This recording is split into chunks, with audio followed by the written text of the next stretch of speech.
வணக்கம். Net TV for you. நான் ரொம்ப நாளாக இந்த துறையில் இருக்கேன். சொல்லப்போனால் 1974 இந்த துறையில் இருக்கிறோம். 74 டிவியே இல்லை தமிழ்நாட்டில். டெல்லியில் அதுக்கு முன்னால் வந்துருச்சுன்னு சொல்லுவாங்க. பட் நான் ஃபிலிம் இன்ஸ்டியூட்டில் படித்தேன். வரும்போது தான் டிவி ஸ்டேஷன், இந்த ஃபஸ்ட்டு தூர்தர்ஷன் ஸ்டேஷன் இங்கே சென்னையில் வந்தது. இப்போ every thing has become digital. And அந்த ப்ராசஸில் இப்போ நான் உங்கள்கிட்ட நெட் டிவியில் பேசிகிட்டு இருக்கேன். ஏன்னா it's a world wide concept now. அதில் எனக்கு இந்த இன்டர்வியூ கொடுக்கறதுல ரொம்ப சந்தோஷம்.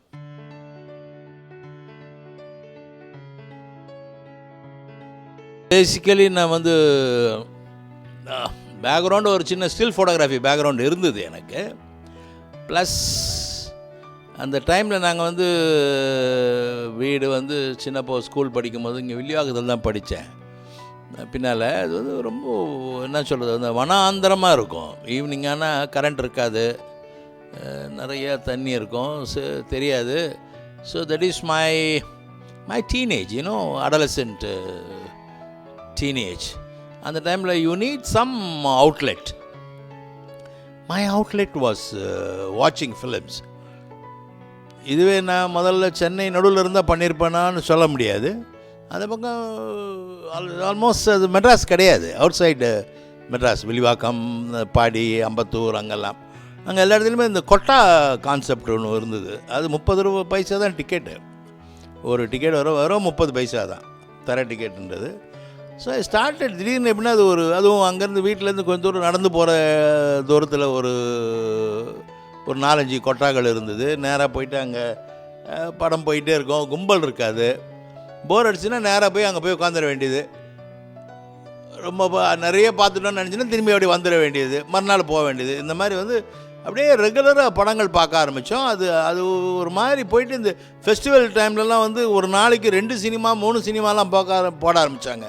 எல்லாமே ரொம்ப நல்ல நல்ல படங்கள். So I become very passionate about cinema. எல்லாம் சினிமாவுடைய all part, acting, photography, direction, music, அந்த மாதிரி ஒரு பைத்தியம் மாதிரி ஆயிடுச்சு. நீங்கள் எனி யங்ஸ்டர்ஸ் வாட்சிங் இந்த பீரியட் நீங்கள் கம்பேரே பண்ணாதீங்க. அப்போல்லாம் ஒரு வீட்டில் ஒரு ரேடியோ தான் இருக்கும். ரேடியோலேயே எப்படின்னா ஒரு வாரத்துக்கு 2 வாட்டி தான் சினிமா பாட்டெலாம் வரும். இந்த மாதிரி மியூசிக்குன்னு ஒரு தனி channel, 24 hours channel, 24 hours music, you make your choice, அதெல்லாம் கிடையவே கிடையாது. ஒரே ஒரு தான். ஸோ நான் பாட்டு கேட்கணுன்னு நான் தேட்டருக்கு போய் தான் ஆகணும். அந்த பாட்டு எனக்கு ரொம்ப பிடிச்சின்னா 4-5 வாட்டி நான் தேட்டருக்கு போயிட்டு தான் வரணும். அதுக்கப்புறம் தான் இந்த அப்போல்லாம் இதுதான் ரெக்கார்ட் கான்செப்ட். அதுக்கப்புறம் இந்த டேப் ரெக்கார்டர் கான்செப்ட் வந்தது. அதுவும் it is not reachable for everybody. I come from a very lower middle class. So ஸ்லோவாக அந்த சினிமா மேலே ஒரு பைத்தியம் மாதிரி ஒன்று வர ஆரம்பிச்சு. Started enjoying it. நமக்கு இந்த சினிமா பேக்ரவுண்ட் இல்லாததோடு இந்த ஃபேமிலியில் யாரும் இல்லை, சொந்தக்காரங்களாம் யாருமே சினிமாவில் இல்லை. So but I want to come in to film. என்ன பண்ணணும்னா இப்போ இந்த உலகத்தில் அதான் அந்த ஒரு 1970 74 ஒரு மாதிரியான டிரான்சிட் பீரியடுன்னலாம். அப்போ தான் lot of technologies were coming. Technologies were converted into courses like catering technology, leather technology, printing technology. அது வரைக்கும் பண்ணவங்களாம் எப்படின்னா கேட்ரிங்கில் அந்த அதில் குக்கரி அப்படின்றதுன்னு வச்சுங்களேன், அதில் என்னங்க கற்றுக் கொடுக்குறது இருக்குது, ஒருத்தர் கீழே நம்ம ட்ரெயின் ஆக வேண்டியதுதான். அந்த மாதிரி தான் லெதர் டேனிங், இதில் என்ன கற்றுக்க வேண்டி இருக்குது, இந்த மாதிரி தான் இருந்தது. அதெல்லாம் மாறி எல்லாமே ஒரு டெக்னாலஜியாக மாற ஆரம்பிச்சிது. அப்போ அந்த பீரியடில் வந்த பாப்புலாரிட்டி வந்தது இதுக்கு தான், film technology. So I thought why not join film technology and study for it. கொஞ்சம் அதை வச்சுக்கிட்டு நம்ம திரைப்படத்துறையில் நுழையலாமே அப்படின்ட்டு நான் ஜாயின் பண்ணேன். இன்ஃபேக்ட் நான் அதில் ஆக்டிங் தான் சேரணும்னு ரொம்ப ஆசைப்பட்டேன். பட் அப்பா சொன்னாங்க, வேண்டாம்ப்பா, my father is no more, இல்லை வேண்டாம், you better going for photography, நாளைக்கு பின்ன ஏதாவது வந்தால் கூட நீ கல்யாணத்துக்கு ஃபோட்டோ எடுத்து கூட நீ சம்பாரிச்சிக்கலாம், நடிப்புலாம் அப்படி கிடையாது, அது வந்து இட்ஸ் மோர் லக் ஓரியன்ட் அப்படின்னாரு. ஸோ ஐ ஸ்டடிட் சினிமோட்டோகிராஃபி முடிச்சுட்டு வெளியில் வந்ததுமே தென் ஆஸ் யூஷுவல் ஒன்றும் சந்தர்ப்பங்கள்லாம் ஒன்றும் கிடைக்கல. அதுக்கப்புறம் நாங்கள் ஒரு 5 பேர் சேர்ந்து ஒரு குடிசைன்னு ஒரு எக்ஸ்பெரிமெண்டல் ஃபிலிம் எடுத்தோம். That was our first experience.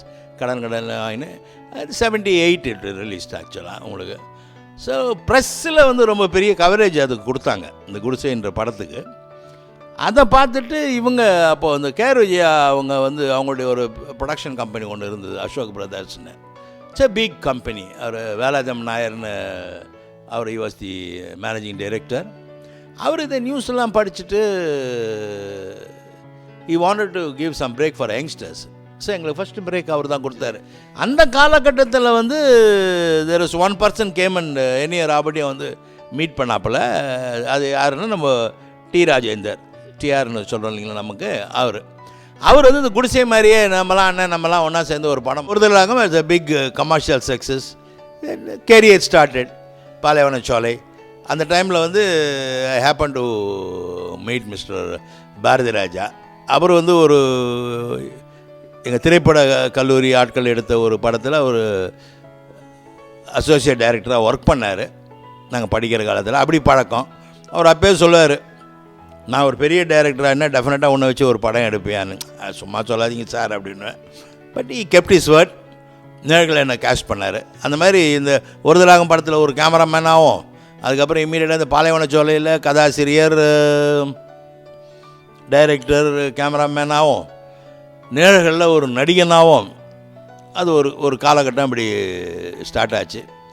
அதுக்கப்புறம் நானும் ஒரு 8 படம் பண்ணியிருக்கேன். Really I must have acted about ஒரு 50 ஃபிலிம்ஸ். 1990 ஆல்மோஸ்ட் ஃபுல் டைம் வந்து டிவி சீரியல்ஸு ஆக்ட் பண்ண ஆரம்பித்தேன்.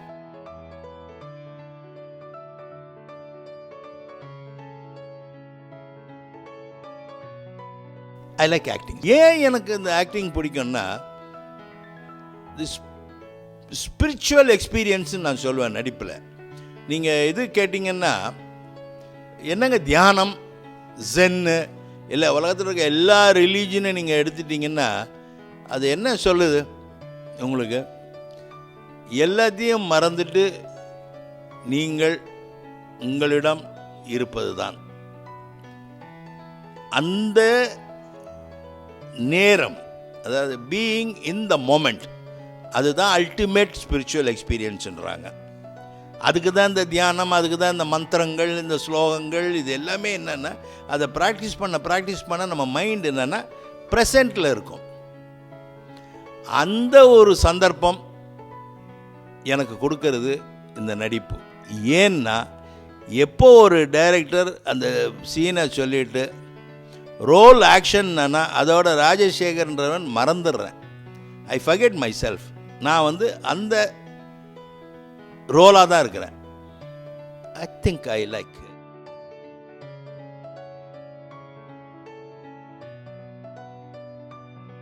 இப்போ காலத்தில் சரவணன் மீனாட்சி நான் ரொம்ப என்ஜாய் பண்ணேன். பேசிக்காகவே எனக்கு ஒரு சென்ஸ் ஆஃப் ஹியூமர் உண்டு. பட் நிறைய பேருக்கு வந்து இல்லையே சார், ரொம்ப ஞாபகம் இருக்கும் போது நம்ம ஏவிஎம்னுடைய வாழ்க்கைன்னு ஒரு சீரியல் பண்ணேன்.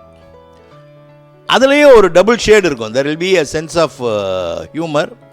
அண்டு அந்த அம்மா பிஆர் விஜயலட்சுமி அவங்க நிறைய அவங்களுடைய காமெடி சீரியல்லாம் என்னை இது பண்ணாங்க.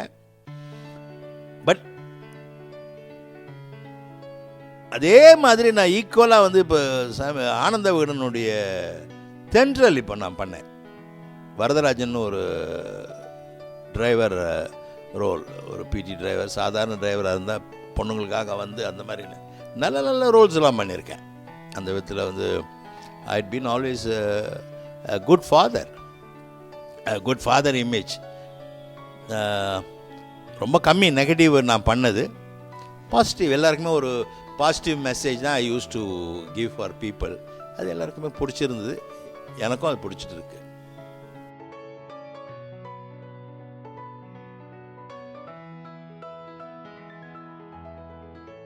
சார் ரொம்ப சிம்பிள் சார். முதல்ல வந்து நம்ம இந்த இடத்துல வந்து இப்போ தெரியல நீங்கள் இதை யூஸ் பண்ணீங்களா இல்லையான்னு. நம்ம இவர் சொல்லுவார், அவர் அந்த வேற மறந்துட்டேன், பேஷ் அவர் நம்ம உசிலைமணி அவர் கூட நான் கொஞ்சம் ஒர்க் பண்ணியிருக்கேன். அப்போ அவர் சொல்லுவார், அண்ணா உங்களுக்கு ஒரு விஷயம் தெரியுமா சொல்லுங்க.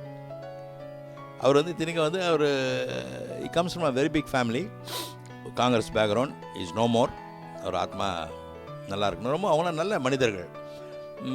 பெரிய குளம்னு நினைக்கிறேன், மதுரை சைடில். பேஷன், ஆக்டிங் மேலே ஒரு பேஷனுக்காக அவர் வந்தார்.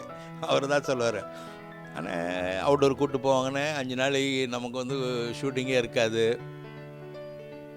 ரொம்ப கஷ்டப்பட்டு 5ஆவது நாள் அனுப்புகிறேன்னுவாங்க. டிக்கெட் போட்டிருப்பாங்க, 7 மணிக்கு ட்ரெயினாக இருக்கும். நம்ம லொக்கேஷன்லேருந்து ரூமுக்கு வரணுன்னா அது 1 மணி நேரம், அங்கேருந்து 1 மணி நேரம் எடுக்க மாட்டாங்க. அது வரைக்கும் சார் நம்மளது எடுத்துட்டா நல்லா இருக்கும்னு கரெக்டாக ஒரு 5:30 மணிக்கு வருவாங்க. டபால்னு நம்ம ஏற்கனவே நம்ம டைலாகை கொஞ்சம் அப்படியே யோசிச்சுருக்கோம், தூக்கி குதிரை மேலே உட்கார வைப்பாங்க, அப்படியே பேசிடுங்கன்னு சொல்லுவாங்க. சரி பேசிட்டோம்னா ஊருக்கு போயிடலாமேன்னு நினைப்போம். டக்குன்னு அப்போ ஒருத்தர் வந்து மொல்லமாக காதில் சொல்லுவார், சார் ஒரு 200 அடி தான் இருக்குது, ஒரு டேக் 1 மோர்னா கூட முடிஞ்சு போச்சு, இதோட நீங்கள் திரும்பி வரணும்னு. இப்போதைக்கு நடிகர்களுக்கு அந்த ஒரு பயம் இல்லை சார். எங்கள் பீரியடில் வந்து அது ஒரு பயம் இருக்குது பாருங்கள். கரெக்டாக சொல்லுவான், சார் இந்த ஷாட்டு ஒரு 70 அடி இருக்குது சார், போயிடுமா? அவ்வளோதான், 50 அடி தான் ஆகும் சார், அடிச்சிடலான்னு. அது வரைக்கும் நம்ம ரொம்ப தெளிவாக இருப்போம். இது என்ன பெரிய விஷயம்னு. மனுஷனுக்கு இந்த ஆங்ஸைட்டி தானே, இதை நம்ம கரெக்டாக பண்ணுவோமான்னு ஒன்றவே வளர ஆரம்பிச்சிடும். அப்புறம் பார்த்திங்கன்னா எல்லாருமே உங்களையே பார்ப்போம். அதோ மாபெரும் குற்றம். ஏன்னா எக்கனாமிக்ஸ், இந்த சினிமாவில் ஃபிலிம் வந்துடுன்னா திரும்பி it cannot be used, it's finished. ஆனால் அதுக்கப்புறம் அந்த ஃபிலிம் அங்கே இருக்காது, நாளைக்கு காலையில் அது வரணும். இந்த மாதிரி ஒரு பல விஷயங்கள். முக்கியமாக இந்த ரா மெட்டீரியல்ன்றது ஒன்று போனது சார். லைட்ஸு, எங்கள் பீரியடு லைட்ஸ்லாம் வந்து உங்களுக்கு தெரியும், அப்படியே வெந்துருவீங்க. மூஞ்சில் அந்த லைட்டை போட்டுன்னா அதுக்கு தனியாக ட்ரைனிங் எடுக்கணும். இப்போ வந்து எல்லாமே we are going in soft light. Almost direct லைட்டுன்றதே இப்போ கம்மியாக போச்சு. எல்லாமே பவுன்ஸ் லைட்டு, இந்த மாதிரி இந்த டெக்னிக்கல் சைடில். அண்டு கதை சொல்கிறது ரொம்ப ஃபாஸ்ட் ஆகிடுச்சு. நல்லா கொஞ்சம் வித்தியாசமான கதைகளும் சொல்ல முடியுது. இதுதான் சார். செக்ஷனாக போனால் அதாவது இப்போ என்ன சொல்கிறீங்க, இப்போ எங்கள் பீரியடில் எடிட்டிங் அப்படின்னா அது ஒரு பெரிய ப்ராசஸ். இந்த மூவி எல்லான்னு ஒன்று இருக்கும், அதை வந்து இப்போ வந்து எல்லாமே we are doing it in fingertips. ஒரு டிசால்வ் இந்த சீனுக்கு நல்லா இருக்குமேன்னு போட்டோம்னா அது வந்து ஒரு 15 நாள் ப்ராசஸ்ஸு. எனக்கு வந்து அந்த காலத்து விலையில் வந்து ஒரு 15,000 ரூபாய் எனக்கு செலவாகும். இப்போல்லாம் எல்லாம் ஃபிங்கர் டிப்ஸில் வந்துடுச்சு. ஒரு ஃப்ரீஸ்னால் அப்படி தான். ஆல் இந்த என்ன சொல்கிறீங்க, இந்த transition technology all we are able to do it in fingertips. அந்த ஸ்பீட் ஆஃப் எடிட்டிங், அந்த ரீகால், மெமரி 10 விதமாக நீங்கள் பண்ண முடியுது. முன்னாடி எப்படின்னா ஒன்று வெட்டி ஒட்டி நீங்கள் 3 வாட்டி எடிட் பண்ணிங்கன்னா அது வாட்டி பிச்சின்னு போவோம், திரும்பி ரீப்ரிண்ட் போடணும். ஸோ அவ்வளோ டெஃபினட்டாக இருக்கணும் அந்த விஷயங்கள். இதெல்லாம் இருக்குது. ஆக்டிங்லாம் நம்ம ஓரளவுக்கு எவ்வளோ தூரம் வந்துட்டோம். இந்த மாதிரி வந்து அந்த now we have artist are ரொம்ப நேச்சுரல் பர்ஃபார்மன்ஸ் எல்லாம் வர ஆரம்பிச்சிட்டாங்க. இன்னும் நிறைய பேர் வரணும், இன்னும் நிறைய கதைகள் வரணும். அதான் முக்கியமாக வந்து நான் அடிக்கடி சொல்கிறது, நான் வயசானவன்றதுக்காக சொல்லலை, உண்மையிலேயே வச்சு சொல்கிறேன். நம்ம இன்னமும் லவ் ஸ்டோரி தான் பண்ணிகிட்ருக்கோம். மற்ற லாங்குவேஜெல்லாம் வந்துட்டாங்க. நீங்கள் அமிதாப் பச்சன் ஃபிலிம்ஸ் எல்லாமே வந்து, ஏன்னா 20 வயசில் நீங்கள் லவ் முடிஞ்சு நீங்கள் கல்யாணம் பண்ணிங்கன்னு வச்சுங்க, நம்ம இந்தியன் ஆவரேஜ் வயசு இப்போ வந்து 65 ஆகிப்போச்சு. மீதி 45 வருஷம் இருக்குது. நம்ம இந்த 45 வருஷம் நம்ம எதாவது கதை சொல்கிறோமா பாருங்கள்? கிடையவே கிடையாது. நம்ம கதை எல்லாமே வந்து ஆரம்பிச்சிங்கன்னா ஒரு டீனேஜ் பொண்ணுக்கும் ஒரு 20 வயசு பையனுக்கும் ஆரம்பித்து அவனுடைய 22வது வயசில் எப்படி அந்த பொண்ணை கல்யாணம் பண்ணுறான், அதோடு நம்ம சுபம் போட்டுடுறோம். அது என்ன பேக்ரவுண்ட் இருந்தாலும். அதுக்கப்புறம் தான் லைஃப். ஸோ அப்போ தான் வித்தியாசமான கதைகள் வர ஆரம்பிக்கும் புது. அதனால தான் வந்து பார்த்திங்கன்னா திடீர்னு சில படங்கள் நல்லா போகுது, சில படங்கள் ஒரு பெரிய ஹைப் பண்ணி பெரிய நடிகர்கள்லாம் நடித்தோம் அப்படியே உழுறதுக்கு காரணம் என்னென்னா, this is what is going to happen. வேறு டிஃப்ரெண்ட் இதில் போய் அவர் டிஃப்ரெண்ட்டாக பண்ணிக்க போகிறார். ஒரு இதில் வந்து ஹெலிகாப்டரில் பாஞ்சு சண்டை போட்டார்னா, ஒரு இதில் ஸ்பீட் போட்டில் பாஞ்சு இது பண்ணுறாரு. ஒரு ப்ராப்ளம்ஸ் இதில் இருக்குது, ஸ்பேஸில் இருக்குது. ஒரு வில்லன், அந்த காலத்தில் நாங்கள் படிக்கும்போது ஒரு பண்ணையார் வில்லன், சாராயம் காய்ச்சற வில்லன், அப்புறம் அரசியல் வில்லன், இப்போ ஹைடெக் வில்லன்ஸ் ஆகிட்டாங்க. சயின்டிஃபிக் இதில் ஜெனட்டிக் இதெல்லாம் பண்ணுறவங்கலாம் இப்போ ஆகிட்டாங்க. தென் தேச துரோகம் இந்த மாதிரிலாம் போகுது உங்களுக்கு. பட் கொஞ்சம் அந்த பிளேன் கொஞ்சம் மாறுச்சுன்னா I think we'll have a very good films. I'm looking forward to such films.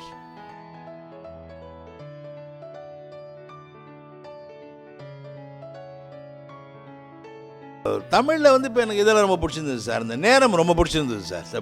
Budget, இந்த சமாச்சாரங்கள், அப்புறம் நடுவில் கொஞ்சம் பக்கத்தை காணோம், அதெல்லாம் அந்த யங்ஸ்டர்ஸ் ரொம்ப ரொம்ப நல்லா பண்ணிட்டு இருந்தாங்க. அதில் மனசில் இப்போ ரொம்ப நிற்கிற நேரம் ஒன்று. அதுக்கப்புறம் இவங்க ஆஸ் யூஷுவல் அது எல்லாருமே அக்செப்ட் பண்ணிட்டாங்கல்ல, நம்ம என்ன சொல்கிறது. இந்த திருஷ்யம் ரொம்ப நல்லா பண்ணியிருந்தாங்க. 2-3 மலையாளம் ஃபிலிம்ஸ் பார்த்தேன், எனக்கு ரொம்ப பிடிச்சிருந்தது. யங்ஸ்டர்ஸ் ரொம்ப நல்லா பண்ணுறானுங்க இப்போ வர பசங்க எல்லாமே. ஐ ஹோப் கொஞ்சம் இது அதிகமாக இருக்கும்ன்றது ஒரு டவுட் எனக்கு இருக்குது. Violence that can be avoided. இல்லை ஒரு சினிமான்றது சமுதாயத்தினுடைய பிரதிபலிப்புன்னு தான் சொல்லலாம். வேண்டாமே. You know how big a problem today, alcoholism. அது கொஞ்சம் நம்ம சப்போர்ட் பண்ணுறோமோ சினிமாவில் அப்படின்ற ஒரு வருத்தம் எனக்கு இருக்குது. அது நல்லா இருக்குது. ஒரு தமாஷுனா தண்ணியை போட்டுட்டு ஒரு இந்த அலம்பல் சலம்பல்னுவாங்க, அதெல்லாம் கதைப்படி நல்லாயிருக்கும். பட் அதை பார்த்து யாராவது ஒருத்தர் கற்றுக்கிட்டாங்கன்னா அது I know what a big problem today. அதே மாதிரி ஸ்மோக்கிங், நான் அதெல்லாம் இல்லாத உத்தமமான ஆளுன்னு நினைக்காதீங்க. I hate everything. But ஒவ்வொரு ஸ்டேஜில் the realisation is come, there's no point, தேவையில்லை. மேபி நான் விஷயம் சொல்லுவேன், okay for a fun, it's okay. அதே மாதிரி அடிக்கடி நான் சொல்கிறது, you can do anything, don't hurt anybody. யாரையுமே துன்புறுத்திடாதீங்க, உங்களே நீங்கள் துன்புறுத்திக்காதீங்க. அது எல்லாமே நீங்கள் என்ன வேணால் நம்ம பண்ணலாங்க. ஏன்னா இப்போ எல்லோரும் எதை நம்ம சொன்னாலும் எல்லாம் அதான் எங்களுக்கு தெரியும்னு தான் சொல்ல போகிறாங்க. எப்போது அவனுக்கு என்ன சொல்லுவாங்க, இது யூஸ்டு இந்த ஐடின்னாங்க தெரியுங்களா, ஐடின்னு ஆரம்பித்து the world is become a global வில்லேஜ்னாங்க பாருங்கள். அதுக்கப்புறம் இனிமேல் எப்படின்னா செல்ஃப் ரியலைசேஷன் தான். நம்மளே நம்ம திருத்தி கொண்டு வாட் இஸ் ரியல் ஹாப்பினஸ் அப்படின்றத நம்ம ரியலைஸ் பண்ணி அது முடியும் வாழ்கிறது தான். சொல்கிறது நம்ம கேட்க போகிறது கிடையாது, ஏன்னா கேட்க வேண்டாம். You are getting so many feedbacks. If you are happy, no fine. அதை பற்றி நம்ம கேட்குறதுக்கு ஒன்றும் இல்லை. ஏன்னா you will not be happy. எனக்கு தெரியும், I know lot of my friends and everything. ஏன்னோ ஆல்கஹால்னால அவங்க எவ்வளோ கஷ்டப்பட்டாங்க ஃபிசிக்கலி. அதை விட்ருங்க, அந்த மானிட்டரி குடும்பம்லாம் விட்ருங்க. அவனே ஒன்றும் பண்ண முடியாது. They are having undergoing agony pain, you know. அதனால் கொஞ்சம் ஞாபகம் வச்சுங்க, you know. Control, don't hurt yourself, don't hurt others. Okay.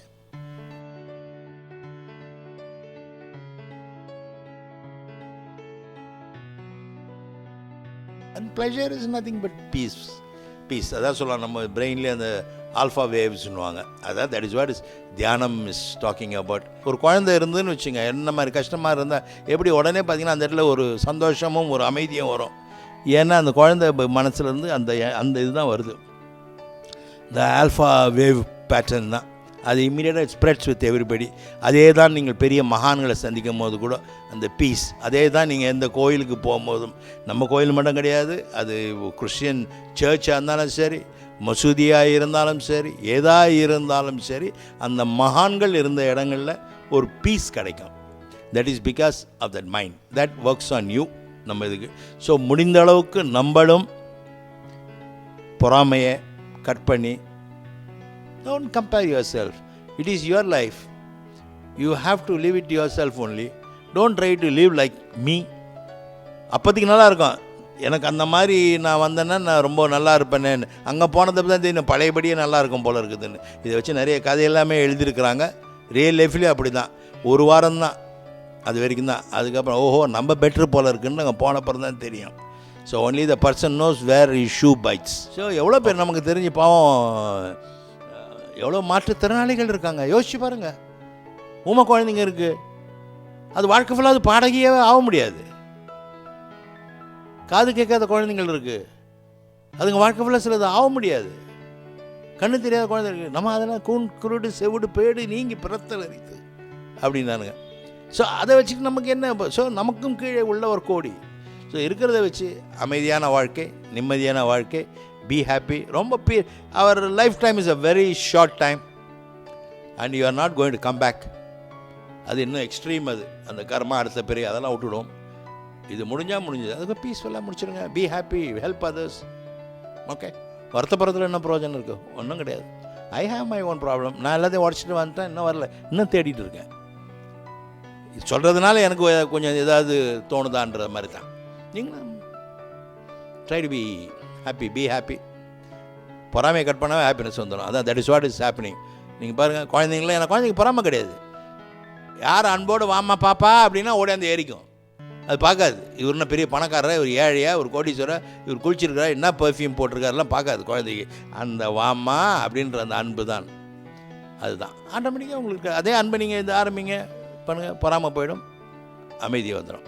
I hope God provides me. இவ்வளோ தூரம் கொண்டு வந்தவர் ஐல் பி ஷோன் அ வே அப்படின்ற ஒரு நம்பிக்கை இருக்குது.